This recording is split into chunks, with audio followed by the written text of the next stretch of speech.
Dios los bendiga y bienvenidos a este nuevo estudio de la palabra de Dios en Apocalipsis 13. Oremos. Padre, yo te doy gracias, Señor, en el nombre de Jesús por este tiempo. Te pido que por medio de tu Espíritu Santo, Señor, nos traigas entendimiento, Señor, nos des revelación, comprensión de las Escrituras, Padre, para conocer cada día más de los acontecimientos finales. Te pido, Señor, de que seas tú, Señor, obrando a través de nuestras vidas, Señor. Te pedimos que seas tú, Señor, glorificado a través de este estudio, Señor. Que sea solamente tu nombre alabado, Padre. A ti sea toda la gloria, toda la honra y todo el honor por los siglos de los siglos, Señor, porque solamente tú eres merecedor de todo ello. En el nombre de Cristo Jesús. Amén y amén. Y este estudio vamos a hablar sobre el falso profeta. Es la continuación de Apocalipsis 13 y vamos a ir directamente al verso 11 que dice: Y miré otra bestia salvaje que surgió de la tierra. Tenía 2 cuernos semejantes a los de un cordero, pero hablaba como dragón. En el estudio pasado hemos visto que la primera bestia, la que salía del mar, representa al anticristo. Esta segunda bestia que sube de la tierra ha sido confundida por muchas personas como el anticristo, por lo que afirma este versículo, que tiene 2 cuernos semejantes a un cordero. Sin embargo, esta segunda bestia es el falso profeta, y lo vamos a ver bíblicamente en este estudio. Como había explicado en otros estudios, y es necesario recordarlo también en este, es de que tanto el anticristo como el falso profeta son personas y no entidades. No son entidades gubernamentales, sistemas o religiones, sino que realmente son personas de carne y hueso. Y esto lo vemos claramente en Apocalipsis 19:20, que dice lo siguiente: Y la bestia fue apresada, y con ella el falso profeta, que había hecho delante de ella las señales con las cuales había engañado a los que recibieron la marca de la bestia, y habían adorado su imagen. Estos 2 fueron lanzados vivos dentro de un lago de fuego que arde con azufre. Entonces este versículo nos hace ver de que estas 2 bestias, tanto la de la tierra como la del mar, fueron apresadas. Y esto no sucedería con un sistema o con una religión. De hecho, lo que está abajo al final, subrayado en amarillo, dice: estos 2 fueron lanzados vivos dentro de un lago de fuego. El Señor no va a lanzar una entidad gubernamental a un lago de fuego, y una entidad gubernamental viva no va a lanzar ni siquiera una religión a un lago de fuego. Estos son realmente 2 entidades encarnadas, son entidades espirituales que han sido encarnadas o serán encarnadas por el final de los tiempos. Y eso claramente lo dice la palabra de Dios en este versículo. Ahora, teniendo ya esto claro, vemos la segunda parte que está en amarillo del versículo 11 que dice: tenía 2 cuernos semejantes a los de un cordero. ¿Y por qué motivo esta segunda bestia, la de la tierra, tiene 2 cuernos semejantes a los de un cordero? Antes de la venida de Cristo tenía que venir un profeta. Era el profeta Elías. Estaba ya profetizado en las escrituras en Malaquías de que antes de la venida del Señor tenía que venir el profeta Elías. Y eso se lo dijeron los discípulos de Jesús a Jesús, y Jesús respondió: a la verdad Elías vino, pero no lo reconocieron. Y entendieron los discípulos de que se trataba de Juan el Bautista. Ahora, en la primera venida del Señor, cuando el Señor viene en carne, viene una persona con el espíritu y poder de Elías. No necesariamente era Elías realmente, porque Juan el Bautista nació de su madre, del vientre, pero venía con la unción de Elías. Sin embargo, para los tiempos finales, sí vendrá el Elías verdadero. Y eso lo hemos visto en el estudio de los 2 testigos. Entonces, como el pueblo de Israel sabe de que antes de la venida del Mesías tiene que venir el profeta Elías, el anticristo, para engañar al pueblo de Israel, va a tener que cumplir en cierta manera las escrituras, y obviamente esto está dentro del plan de Dios. Vendrá el anticristo, pero antes del anticristo vendrá una persona que será el falso profeta. Y aquí vamos a entenderlo de esta manera en este diagrama de aquí. La antítesis del falso profeta. Aquí está Elías viniendo antes de Cristo, como está profetizado en las escrituras. Y para el anticristo tendrá que venir el falso profeta, ya que Elías también fue un profeta. Y esta es la antítesis. Su antítesis bíblica que ya sucedió es Juan el Bautista. Juan el Bautista venía con el poder y la unción de Elías. Sin embargo, él no era realmente Elías, porque él nació de un vientre, como lo había dicho. Sin embargo, vemos algunas características importantes que vamos a ir estudiando poco a poco conforme avanzamos en el estudio de Apocalipsis 13. La primera es de que en Apocalipsis 13:11, como hemos visto, él era semejante a un cordero, tenía 2 cuernos como semejantes a un cordero. Es decir, de que el falso profeta para Israel será semejante a un cordero. Y precisamente cuando llegó Juan el Bautista fue confundido también con Cristo. Y esto lo vemos en el Evangelio de Juan capítulo 1 verso 20 y en Mateo 14, 2 que está allí. Y voy a citar solamente Mateo 14, 1 y 2 para tener una idea de esto que estoy hablando. En aquel tiempo Herodes tetrarca oyó la fama de Jesús y dijo a sus criados: Este es Juan el Bautista, ha resucitado de los muertos y por eso actúan en él estos poderes. Entonces Juan el Bautista fue confundido realmente con Cristo, y también lo que cita Juan 1:20 es cuando a Juan el Bautista le preguntan: ¿eres tú el Cristo? Y él dijo: no, no soy. Entonces continuamos con la tercera parte de este versículo que dice: pero hablaba como dragón. ¿Qué significa esto? El falso profeta hablará como dragón porque será influenciado por Satanás para engañar a la gente, y lo logrará con su apariencia de cordero. Se ganará la simpatía del mundo y preparará el camino para el anticristo. Si Juan el Bautista preparaba el camino del Señor, el falso profeta preparará el camino para el anticristo. El hecho de hablar como dragón significa que hablará contra los principios de Dios, de una manera sutil. Inclinará al mundo a la idolatría hacia el anticristo, y eso lo vemos en el verso 12 que dice: y ejercía toda la autoridad de la primera bestia salvaje delante de ella, y hacía que la tierra y los que habitan en ella adoraran a la primera bestia salvaje que había sido sanada de su herida mortal. Ahora vamos a analizar poco a poco este versículo. El falso profeta tendrá autoridad de igual manera que el anticristo, pero no será mayor que él, ya que su autoridad es ejercida en presencia del anticristo. Lo siguiente que dice este versículo es que hará que los habitantes de la tierra adoren al anticristo. Esto lo hará por medio de la imagen de la bestia que levantará para que todos adoren a la bestia y por medio de la marca de la bestia. Esto prepara el camino a la bestia a nivel mundial para que la adoren y la acepten, pero de una manera impositiva. Aquí claramente habla de una herida mortal que sana al final del versículo, y de la herida mortal ya lo hemos hablado en otros estudios. Sin embargo, en el versículo 14 que veremos más adelante hablará de nuevo de esta herida mortal, y allí voy a hablar con más detalle lo que trata esta herida mortal y cuáles son las opciones de esta herida mortal, con bases bíblicas. Por ahora vemos esto. El segundo punto de la antítesis entre el falso profeta y Juan el Bautista es de que el falso profeta prepara el camino a la bestia, mientras que Juan el Bautista preparaba el camino al Señor, y eso está dicho en Lucas 1:17. Ahora continuamos con el versículo 13 que dice: también realizaba grandes señales, de tal modo que incluso hará descender fuego del cielo sobre la tierra delante de los hombres.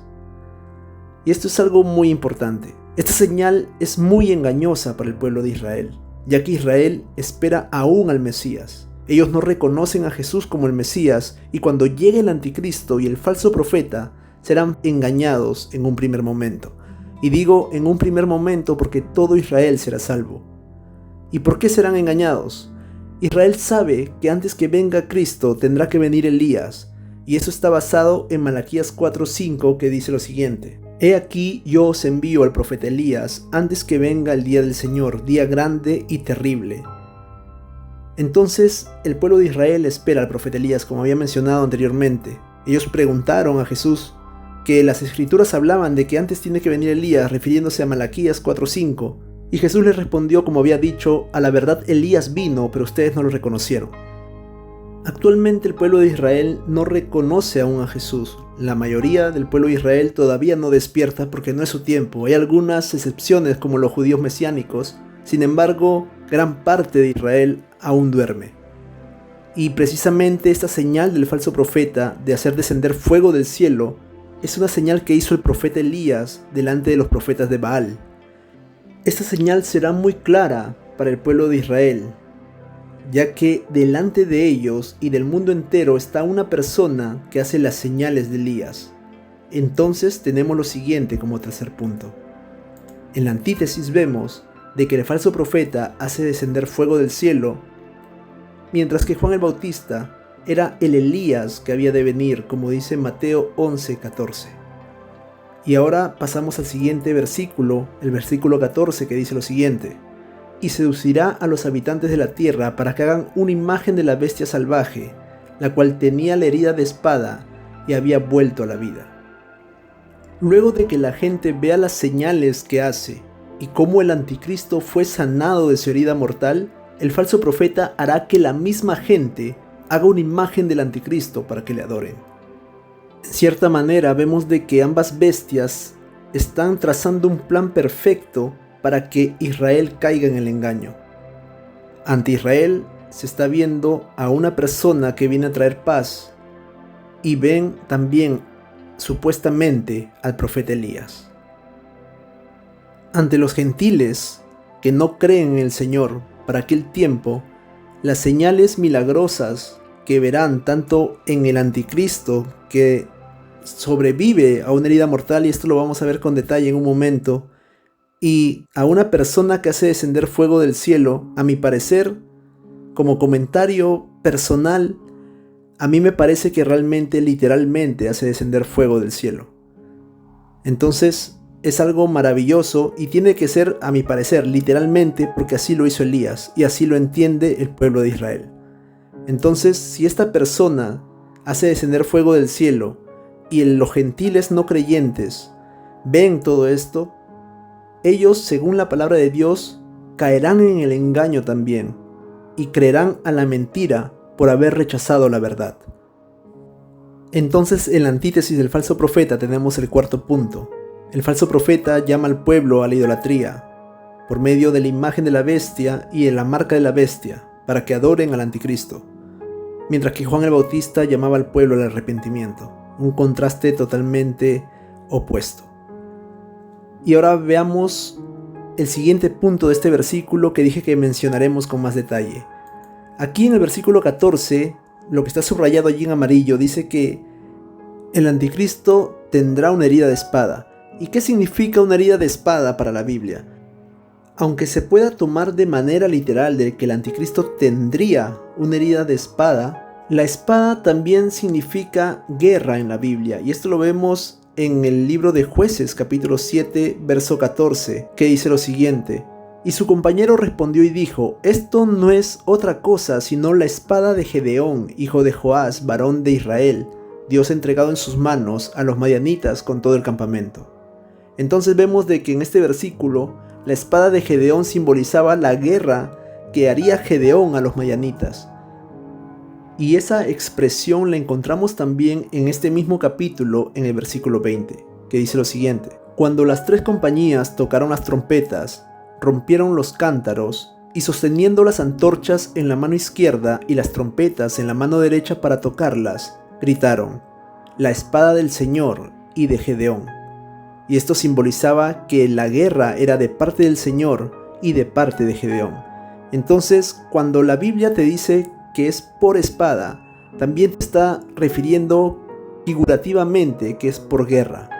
Y aquí, ya volviendo a Apocalipsis 13:14, cuando dice que el anticristo recibe una herida de espada, puede referirse de que recibió una herida de guerra. Y como había dicho anteriormente, esta herida de guerra pudo haberla recibido cuando subyuga a los 3 cuernos, de los 10 cuernos subyuga 3, y en este proceso en que somete a estos 3 cuernos puede recibir esa herida de espada, como también por medio de la guerra que tendrá con el rey del sur. Y esto lo hemos visto también en el estudio del anticristo y la abominación desoladora. Pero hay un detalle más, y es lo que está al final del versículo: había vuelto a la vida. Y esto es para analizarlo con detalle. Esto que está allí en amarillo, había vuelto a la vida, lo voy a colocar aquí en su idioma original en griego. Y lo vemos aquí en colores. Lo que está abajo, por color, es lo que está en griego en el mismo color. Entonces vemos lo que está en verde, llegó a vivir, es la palabra que está escrita en verde en griego. Y esta palabra es una palabra compuesta. Precisamente significa llegó a vivir. No significa resucitar. Resucitar es una palabra distinta y la voy a colocar aquí abajo en un recuadro azul. Es esta de aquí. Resucitar sería egeiro, y egeiro es la palabra Strong G1453. No es la misma escritura que es la que está allí en verde arriba. ¿Por qué les digo esto? Porque aquí no está hablando necesariamente de resucitar, pero tampoco lo descartaría. Sin embargo, no lo puedo enseñar como doctrina. ¿Por qué motivo? Porque esta palabra que está en verde allí, en un círculo blanco arriba, esa palabra griega está solamente 4 veces en las Escrituras, y una de ellas es esta de aquí, y vamos a ver las 4. La primera es la que estamos viendo allí, que está en Apocalipsis 13:14, y es precisamente llegó a vivir. La traducción llegó a vivir. La siguiente es la que está en Apocalipsis 2:8, muerto y llegó a vivir. Y esta expresión de Apocalipsis 2:8 hace referencia a Jesucristo, quien murió y resucitó. Entonces, llegó a vivir, aquí se podría hablar directamente de resurrección. Ahora, el tercer punto en donde podemos ver esta palabra en las Escrituras es Romanos 14:9, murió y llegó a vivir. Y eso también está hablando de Jesucristo y su resurrección. Entonces, hasta allí, estas 3 podrían referirse realmente de que el anticristo resucitaría, ya que Apocalipsis 2:8 y Romanos 14:9 usan la misma palabra para referirse a la resurrección de Jesucristo. Sin embargo, si fuesen solamente estas 3 las únicas veces en las Escrituras en que aparece esta palabra, se podría enseñar doctrinalmente de que el anticristo resucita.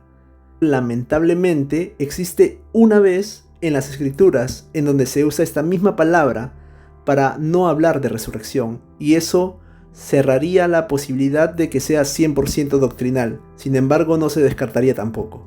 Y esta es la que está en Lucas 15:32. Muerto estaba siendo y vivió. Y aquí está hablando del padre del hijo pródigo. Entonces, el hijo pródigo no murió y volvió a la vida.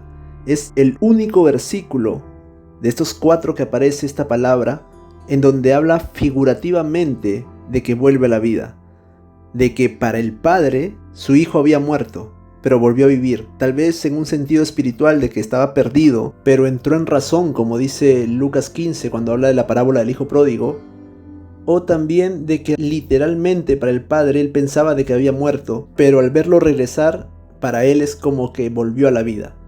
Pero esto ya sería figurativo y no literal. Entonces, por este único versículo que habla de esta palabra de llegó a vivir o que volvió a la vida, lo está hablando de una manera figurativa y no literal, es de que no se podría enseñar como doctrina de que el anticristo resucita literalmente. Podría ser también figurativamente porque hay esa opción bíblica en Lucas 15:32.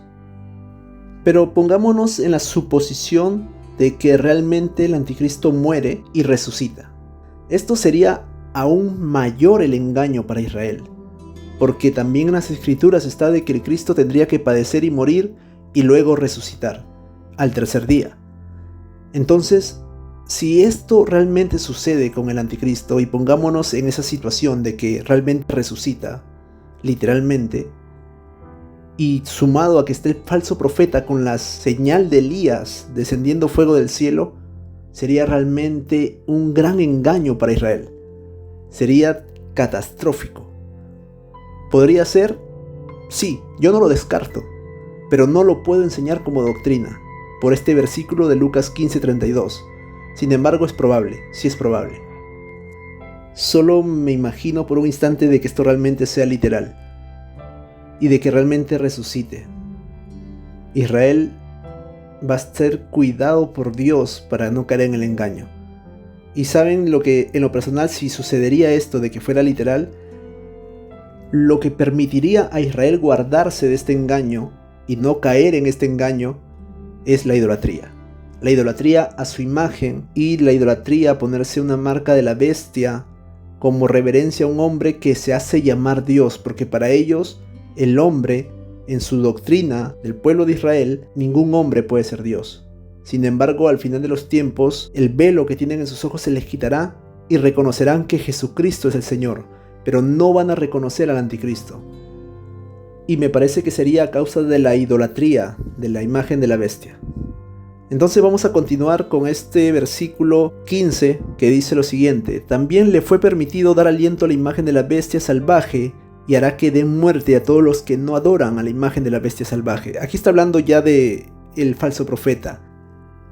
Al falso profeta se le permitirá dar aliento a la imagen de la bestia salvaje y hará que den muerte a todos los que no adoren a la imagen. Esta es otra señal milagrosa. No solamente ven una imagen, sino que la imagen cobra vida. Y este versículo lo vemos más claramente en la Biblia, lenguaje sencillo, que dice: Dios permitió que el segundo monstruo le diera vida a la estatua del primer monstruo, para que pudiera hablar. Todos los que no adoraban la imagen del primer monstruo eran condenados a muerte. Entonces aquí comienza la imposición a la adoración a la imagen de la bestia, y obviamente Israel no va a caer en la idolatría. Israel es muy celoso con la idolatría. En la Biblia Tanakh vemos lo siguiente: y se le concedió dar vida a la imagen de la bestia y que hiciera matar a todos los que no adoraran a la imagen de la bestia. Esto está hablando del falso profeta. El falso profeta le da vida a la imagen de la bestia, y es el falso profeta quien ordena que adoren a la bestia, y quienes no adoran a la bestia, el falso profeta ordene que se les mate. Entonces, esa es la función real del falso profeta: llevar a toda la gente a la adoración al anticristo, preparar el camino para el anticristo. Y luego en los versos del 16 al 18 dice lo siguiente: también hará que a todos, a pequeños y a grandes, a ricos y a pobres, a libres y esclavos, les sea impuesta una marca en su mano derecha o en su frente, de modo tal que ninguno pueda comprar ni vender sino el que tenga la marca del nombre de la bestia salvaje o el número de su nombre. Aquí hay sabiduría. El que tenga discernimiento calcule el número de la bestia salvaje, porque es número de hombre, y su número es 666. En el verso 16, que es subrayado en amarillo, dice que esta marca estará en la mano derecha o en su frente. Algún tiempo atrás muchas personas pensaban de que aquello que nos colocaban en el hombro era la marca de la bestia. En el estudio del pronto surgimiento de la bestia hablé sobre esto, y la verdad de que ello no es la marca de la bestia. Literalmente esto será en la mano derecha o en la frente. Muy probablemente sea un microchip con toda tu información: tipo de sangre, dirección, cuentas bancarias. Es por ello que no se podrá comprar ni vender si no tienes la marca de la bestia. Ya no existirá un dinero físico en aquel momento, y las tarjetas de crédito y todo estará dentro de un microchip, posiblemente. Es por ello que en el verso 17 encontramos: ninguno pueda comprar ni vender, sino el que tenga la marca del nombre de la bestia salvaje o el número de su nombre. Entonces ya no existirá en ese momento el dinero físico, los billetes, monedas, ni siquiera tarjetas de crédito o de débito, ya que ello no será necesario para comprar y vender, sino tener la marca de la bestia. Y finalmente dice de que en el verso 18 su número es 666. Y este número, como dice este pasaje que es número de hombre, está hablando de 3 veces el número 6. Y el 6 es atribuido posiblemente porque en el día sexto se hizo a la humanidad. Entonces, como la humanidad fue creada en el día 6 y está hablando 6, 6, 6, es posible de que este hombre, el anticristo, quiera entrar no solamente en el cuerpo por medio de la marca de la bestia, sino también en el alma, sería el segundo 6, y en el espíritu, el tercer 6, para que rechacen a Dios. Es probable de que el número 666 sea por el parte humana del anticristo para entrar en el cuerpo, alma y espíritu del ser humano. Probablemente sea por ello, es decir, un control total sobre el ser humano. Entonces con esto llegamos a la parte final de esta segunda parte de Apocalipsis 13 que habla sobre el falso profeta. Dios mediante continuaremos con Apocalipsis 14 en el próximo estudio. Oremos. Padre, yo te doy gracias, Señor, por este estudio. Te doy gracias, Señor, porque por medio de tu Espíritu Santo tú nos permites comprender las Escrituras, Señor. A ti sea toda la gloria, Señor, toda la honra. Necesitamos de ti, Señor, cada día para conocerte más. Necesitamos de ti cada día, Señor, para ser guiados según tu consejo y no según nuestras emociones.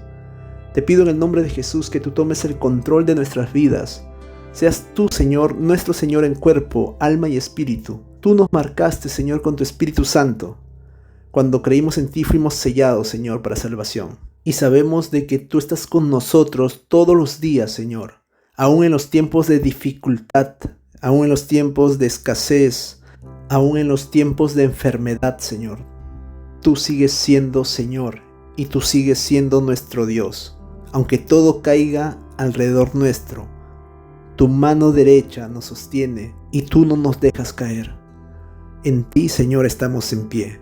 y delante de ti estamos de rodillas. A ti toda la gloria, la honra y el honor, Señor, porque solamente tú eres merecedor. Queremos ser llenos de ti, queremos conocerte más. Necesitamos de ti, Señor. Sin ti nada podemos hacer. Bendito seas por los siglos de los siglos. En el nombre de Cristo Jesús. Amén y amén. Y para todas las personas que quieran contactarme, allí está mi Instagram, mi correo electrónico y mi WhatsApp que dejaré en la descripción del video. Que Dios lo bendiga. Hasta la próxima.